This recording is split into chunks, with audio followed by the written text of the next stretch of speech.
I'm going to make a press statement because I think the trial has gone on very tightly and a lot of facts has been adduced, and maybe members of the press, some of you can follow, some of you may not be able to follow. So I thought I give a broad summary. Okay, that's number one. Number two, there are a few things that happened apart from Tan Sri Zeti, which most of you were expecting. She hasn't finished yet, but there's also the application for recusal. What is the effect and all that, I will also inform you. Alright, now, but because she is still on the stand, still giving evidence, so you will understand that when I give you this press release, I will not make so much comment about what I think or what she said, because I don't want to get into unnecessary trouble with the court on this. Yeah. Now, first, you know, Bank Negara has got a very material role to play in approving various transactions of the fund overseas.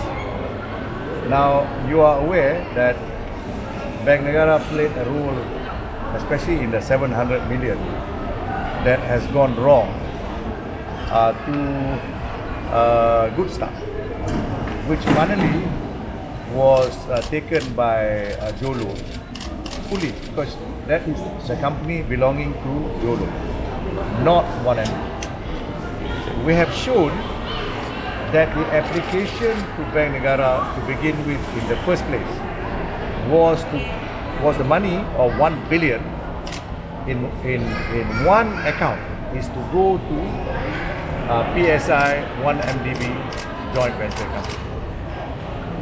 That was the approval by the board. That was the approval initially by Bank Negara. That's very important. Subsequently, without the board's knowledge, the board said in the approval first time, if you change anything, come back to us. Don't change without us knowing. The board said so. But there was a change. They sent into two tranches, into two different accounts. None of the board members know. Mestilah Datuk Sri Najib langsung tak tahu. Dia lebih di ministry. Do not know. Now, the only people who seem to feel odd about this matter was Deutsche Bank. So Deutsche Bank called Bank Negara and said, are you aware this is a different account? And Deutsche Bank punya conversation dengan Bank Negara officer, Deutsche Bank recorded it on tape. Okay? Which will be interesting for us to hear one of you. But apparently Bank Negara also recorded, because all banks record the conversation. So Deutsche Bank said the officer in Bank Negara was alerted that this is two different accounts. That's not what the board has approved. Apparently Bank Negara said, remedied for some reason or other. I put that question to the governor, and she said she's not aware of that, but she defended the position of the bank. Now, true to the suspicion of Deutsche Bank, the money went to the wrong place. Only 300 went to the joint venture, the other 700 went to Jolo through Good Stuff. Now that's something that I have placed on record. Where is the role of Datuk Sri Najib? I mean, if Datuk Sri Najib is a crook from the beginning, surely from the beginning the 700 million should be somewhere in his account also. But the good thing is, we determined also from the governor that on the date this 700 million was hijacked, Datuk Sri Najib account belum pun buka. In fact, it's buka 1 year later, 1 or 2 years later. So clearly, Datuk Sri Najib has got nothing to do with this. That was the reason why we put that very clear. Right? Now, there are many other things. The second other aspect that we attempted to ask the witness is this. Our case is Tan Sri Zeti punya family, namely the husband, Aiman, Datuk Aiman, and her 2 children, had received at least 16 million US from entities that are owned by Jolo. Okay? So we put forward and said, so surely you receive this money, your husband at least must know Jolo. Otherwise orang yang you tak kenal bagi duit, it's a bit fun, kan?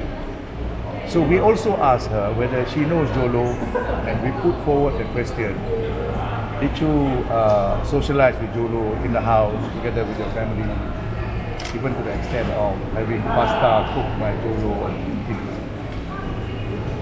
Why we do that? We even said that she told Datuk Sri Najib. This is Datuk Sri Najib instruction to us. She told Datuk Sri Najib Jolo gave her expensive present, but she has subsequently returned it. She didn't feel easy about it. Of course she didn't. Yeah?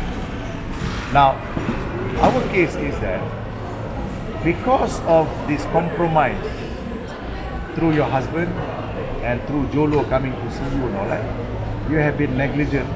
Bank has been negligent in not supervising about the transmission of money. Secondly, later on when money went into Datuk Sri Najib's account, we're coming to that about the 4 letters, which according to her evidence, she never knew it until they raided and back. So we are saying our case is your alert was down because you have been compromised. This is normal lah. Melayu kata racun. You terima racun, then your apa ni, your alertness to what ought to be right and what ought to be wrong is all down. And that's how Datuk Sri Najib was victimized. Because Datuk Sri Najib case, you must know always, money that goes into my account, I always thought it is money from the donation from the King Abdullah of Saudi. Okay, so these are interesting aspects. The third aspect that we have come now is this: we know she's the only one from Bank Negara. We know that the prosecution is not calling anybody else from Bank Negara at this moment. So we have to cross-examine her. Some of the things she said she doesn't know because of bank. Now we know her husband is not going to be called, neither her children. So we have to ask this all. But one of the most interesting statement that she made is for you to judge. Is that although he is my husband and they are my children, I never knew that they received this money from Jolo. She initially said never received. Okay, then we showed it. Okay, so it's up to you to think about it whether a money that much, a wife being a governor Bank Negara can actually say never receive. But that is something for the judge to decide. We cannot make comment right now.